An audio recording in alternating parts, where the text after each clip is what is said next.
What I'm about to show you is the photo Katrina Whalen captured on her Ring camera the other night. So Katrina lives alone down a long country road in West Texas. And 3 nights ago, she invited a friend over for dinner at 7 p.m. But 7 rolls around and her friend's not there. And then 8 rolls around and her friend is still not there. And that's when Katrina starts to hear footsteps outside. Slow at first, but then it starts to sound like someone is running full speed at her house. Thinking it's her friend, she goes to open the door, but no one is there. So Katrina calls her friend, but then when the other line picks up, it's just heavy breathing. And then laughing. She's really freaked out now, so she runs upstairs, but that's when she gets the notification that someone is at her front door. And this was that someone. Katrina is still alive to tell the tale, but there's been an uptick in Reddit users complaining in West Texas of hearing someone outside and then answering the door to see no one is there. This is why you have to be careful who you let into your Halloween parties. So this is a photo of who police believed was a guest at a Halloween party in Rochester, New York in the 1940s. The party was being thrown by Jack and Amelia Layton, and they actually noticed that this guest was outside of the party watching the guests through a window. The report claims that Amelia believed the guest was her friend Jan, who tended to go above and beyond for Halloween, creating very scary costumes. So she let this person in believing it was her friend Jan. But then 20 minutes later, Jan shows up, and that guest could not be found anywhere. So Amelia starts running around the party asking everyone if they knew who that guest was, and no one had recognized that person. So she goes into her daughter's room, who was playing while the party was happening. And the police report states that the only thing there left of Amelia's daughter was a bloody shoe. 4 other reports of this guest being at parties that night were called into police, and all of them resulted in missing children's cases.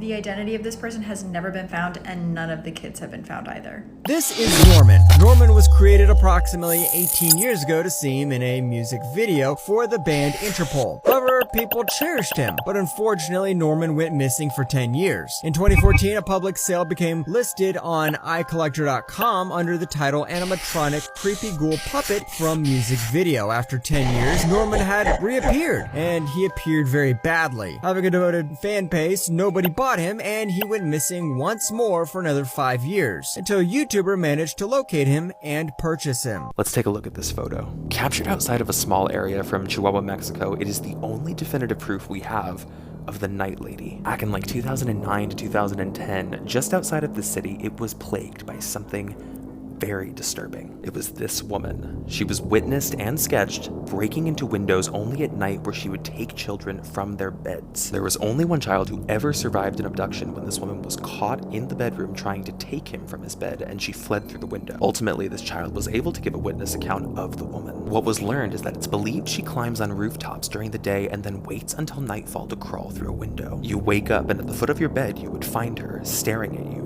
with a knife in hand. Despite an extensive investigation, she would never be found, nor were the children, but we do have this. A teenage girl captured this through her ground floor window shortly after midnight of what is believed to be the Night Lady. It is the only photo we might have of her.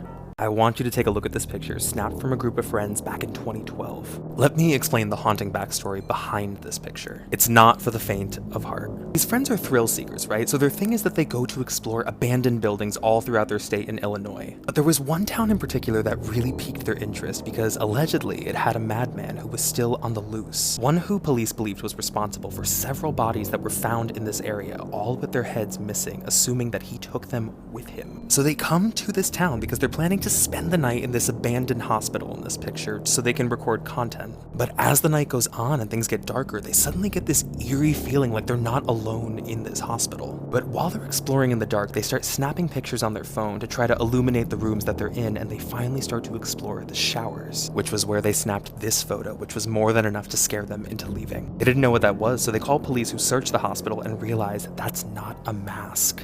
Caution for the photo that you are about to see. This was captured on the Ring doorbell of Jessica Gerald on a 2014 morning around 3 a.m. It is the only shot that we have of the man who broke into her home. For context, this is a small town right outside of Omaha, Nebraska. Like, bad things don't happen here, or so everyone thought. Unprovoked and completely without motive, the man was seen on camera around 3, and then he uses a glass scoring tool where he very quietly makes a hole in the window and then enters through the living room. So the following morning, Jessica Gerald, she doesn't go into work, so her family is contacted, and they go to her home, where she is found without her head or her tongue. Media investigation was launched where the footage was eventually recovered. The man seen here had also posed her body without the head sitting up. Do you guys remember?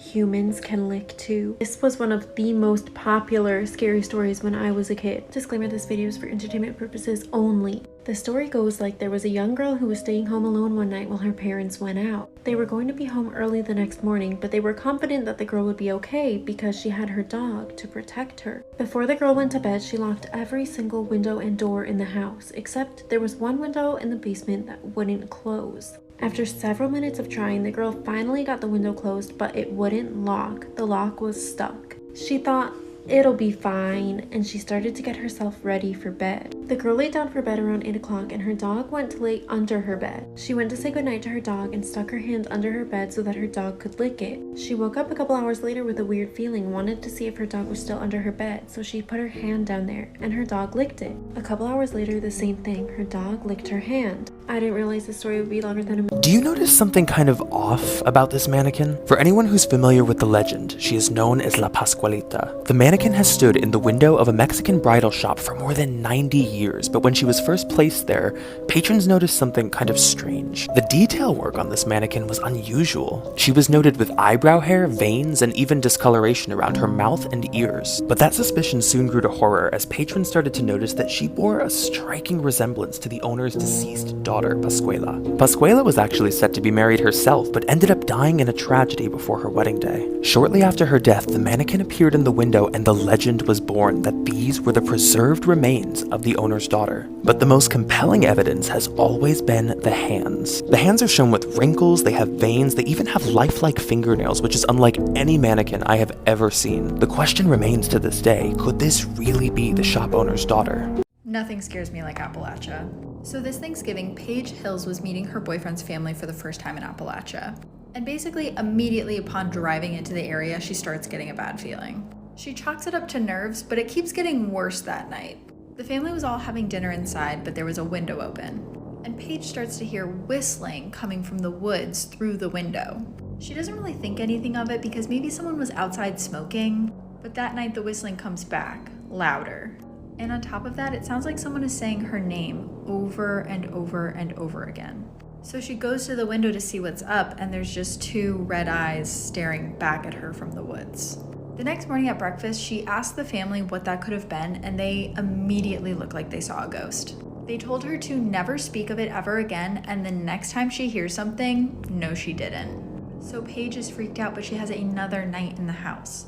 And that's when her boyfriend pulls her aside to show her this photo.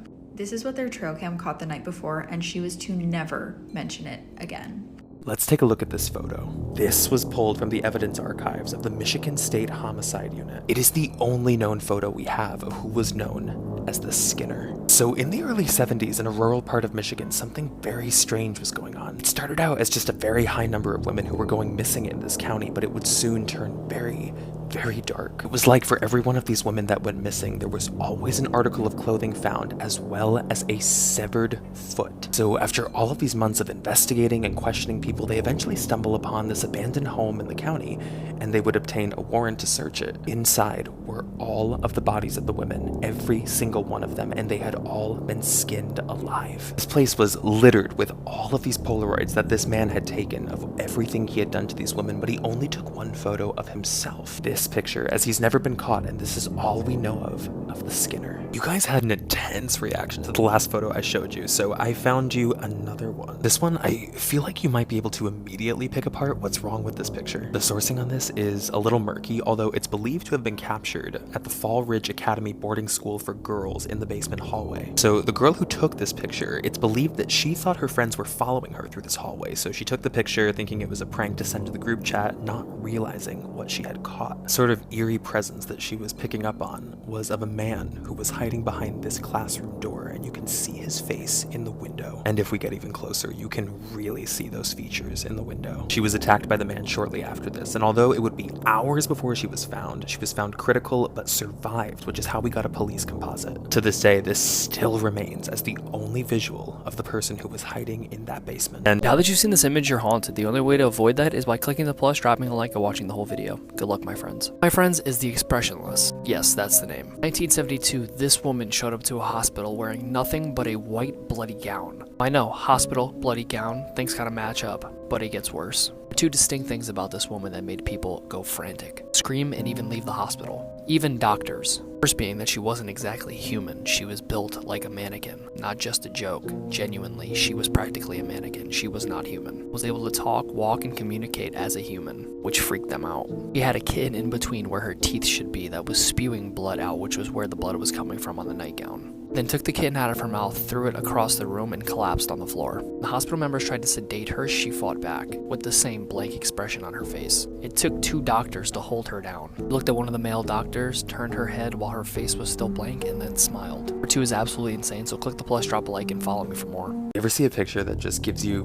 like, full body chills? This photo was captured in 2007, and it seems like kind of a harmless picture, right? There's nothing that's very out of the ordinary. It's taken outside of an apartment window by a woman named Maria Leontinka in Czech Republic. The man was just outside of the apartment. He was screaming, he was shouting, and this woman took the picture because she was going to report it to the property manager, having no idea that something very dark just occurred in that building. Inside that apartment building in 209 was a family of 4, all of which had been decapitated, and it's believed that man who was captured was responsible. Police are then able to connect the dots of another picture that was taken across town on the same exact day. It's believed to have been the same man, that he approached this group of teenagers and he was bragging about what he had just done, and they weren't sure if he was for real, if he was kidding, psychotic, so they took a picture of his face before he eventually ran. And this was the best shot they got. They even sketched the man, but they never found him, and his motive remained unknown. This experiment turned this woman into a monster. During World War II, there was a rumor that the Germans were on the edge of developing super troops, which could be used in the war. This would cause other governments to also try to make super soldiers.